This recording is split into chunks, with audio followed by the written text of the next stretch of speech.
বিসমিল্লাহির রহমানির রহিম। Sirajnagar M a pilot model উচ্চ বিদ্যালয়ের দশম শ্রেণীর মানবিক বিভাগের ছাত্রছাত্রীদের ভূগোল ও পরিবেশ বিষয়ে আজকের অনলাইন ক্লাসে উপস্থিত সকল শিক্ষার্থীদের সুস্বাগত। শিক্ষার্থীবৃন্দ, আশা করি তোমরা সকলে যে যেখানে আছো ভালো আছো। মহান আল্লাহ রাব্বুল আলামিনের দরবারে প্রার্থনা করি তোমরা যে যেখানে আছো ভালো থেকো। এই প্রত্যাশা করে আমি আমার আজকের অনলাইন ক্লাস শুরু করছি। শিক্ষার্থীবৃন্দ, গত ক্লাসে আমি বাংলাদেশের অবস্থান, আয়তন, সীমারেখা ও বাংলাদেশের ভূপ্রকৃতি নিয়ে আলোচনা করেছিলাম। আজকে আমি একটি গুরুত্বপূর্ণ বিষয় নিয়ে তোমাদের সামনে উপস্থিত হয়েছি।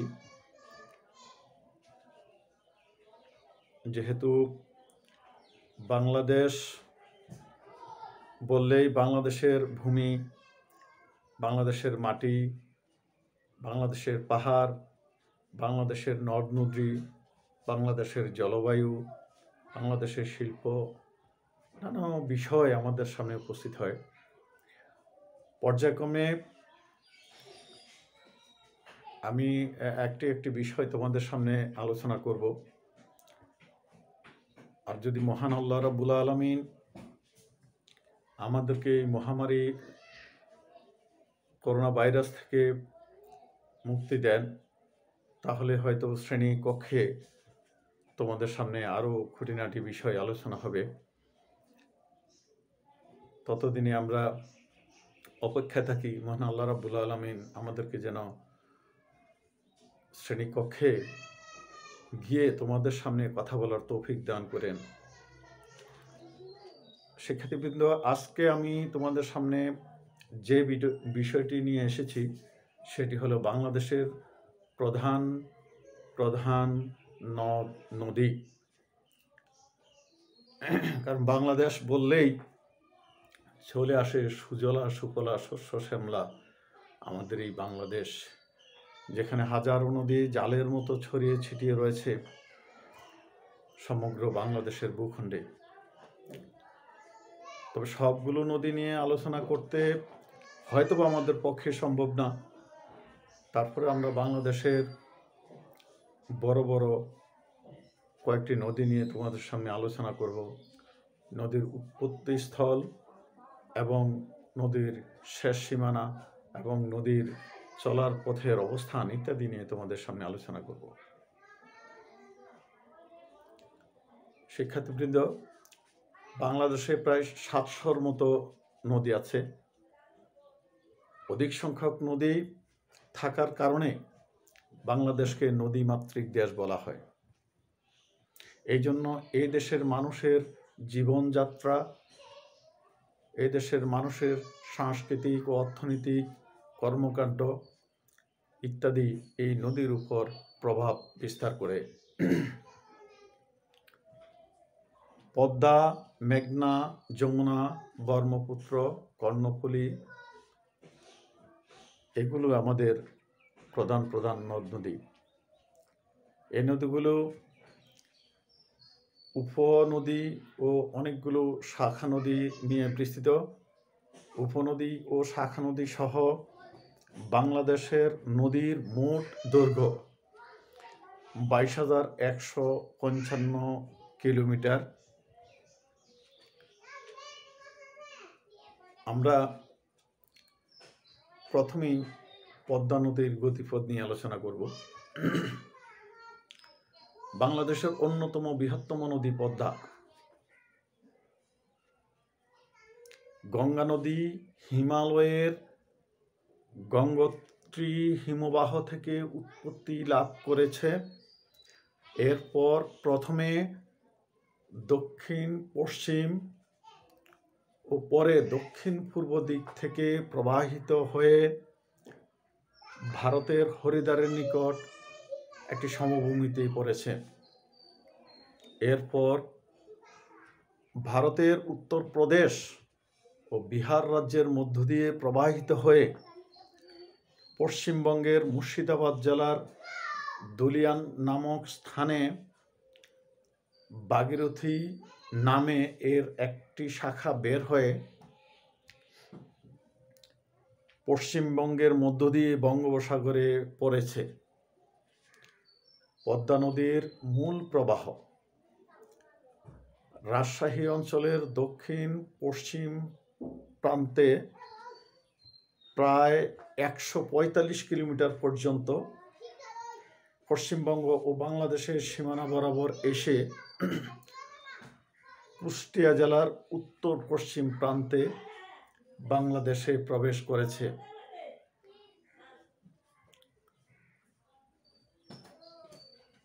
এরপর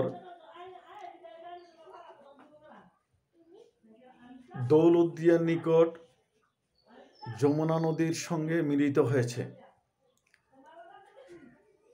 গঙ্গার মূল ধারা হওয়াতে দৌলতদিয়া পর্যন্ত এই নদীটি গঙ্গা নামে পরিচিত।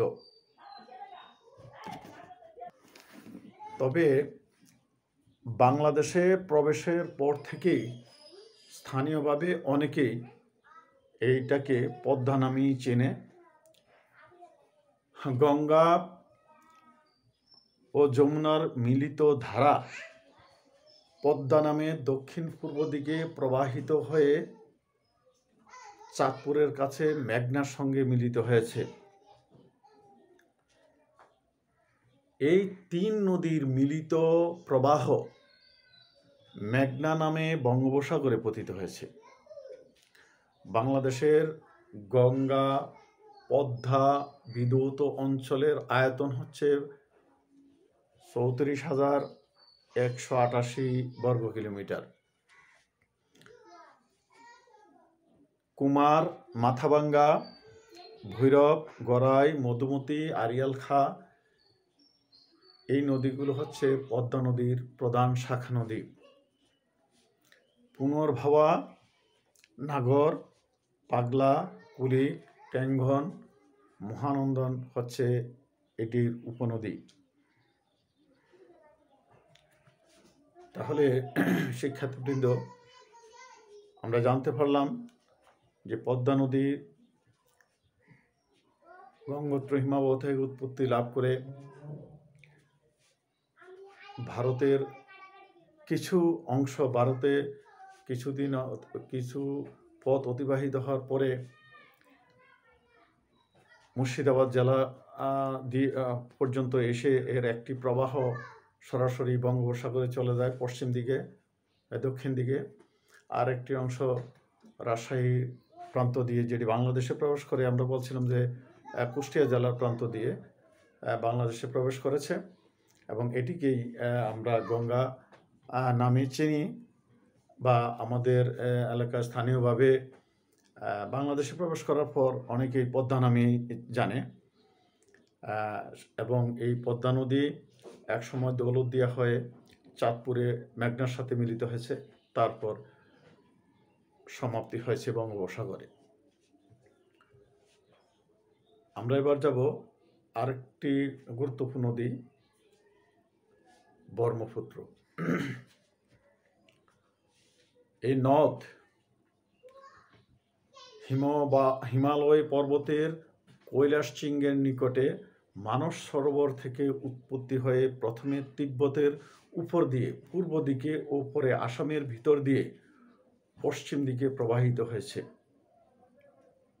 অতঃপর ব্রহ্মপুত্র কুড়িগ্রাম জেলার মধ্য দিয়ে বাংলাদেশে প্রবেশ করেছে। এরপর দেওয়ানগঞ্জের কাছে দক্ষিণ পূর্বে বাঁক নিয়ে ময়মনসিংহ জেলার মধ্য দিয়ে প্রবাহিত হয়ে ভৈরব বাজারের দক্ষিণে মেঘনায় পতিত হয়েছে।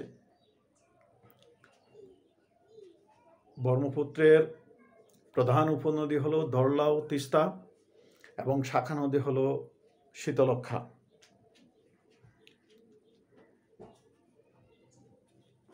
এবার যাব আমরা আরেকটি গুরুত্বপূর্ণ নদী, যমুনা। ময়মনসিংহ জেলার দেওয়ানগঞ্জের কাছে ব্রহ্মপুত্রের শাখা যমুনা নদী নামে দক্ষিণে প্রবাহিত হয়ে দৌলতদিয়ার কাছে গঙ্গার সঙ্গে মিলিত হয়ে পদ্মা নাম ধারণ করে দক্ষিণ পূর্ব দিকে প্রবাহিত হয়। সেক্ষেত্রে আমরা প্রথম যে নদীটি নিয়ে আলোচনা করেছিলাম পদ্মা, কিছু অংশ গঙ্গা নামে, কিছু অংশ পদ্মা নামে।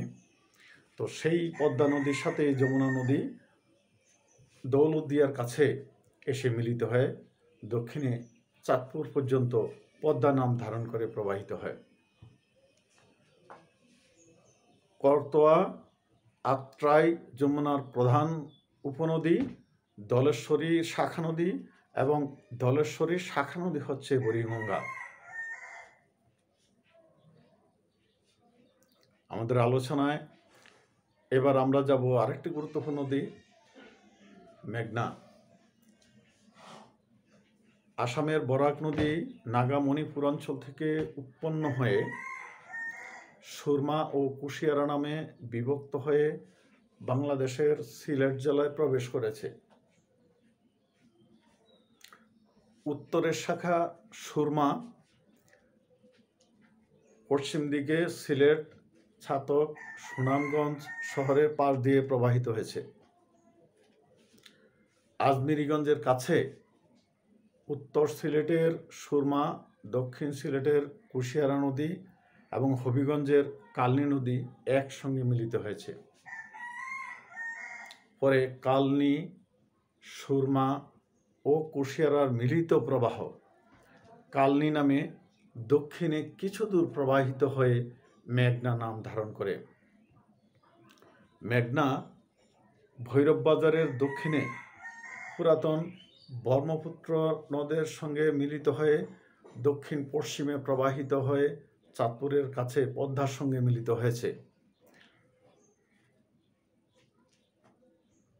এবং এই মিলিত প্রবাহ আমি আগেই উল্লেখ করেছি, এই তিন নদীর মিলিত প্রবাহ বঙ্গোপসাগরে পতিত হয়েছে।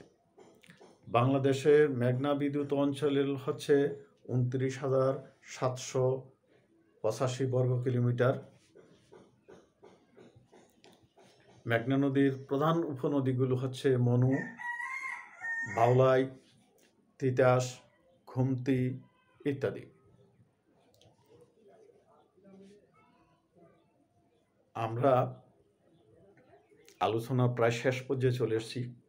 শিক্ষার্থীবৃন্দ, আমাদের আলোচনার সর্বশেষ নদীটি হলো কর্ণফুলী।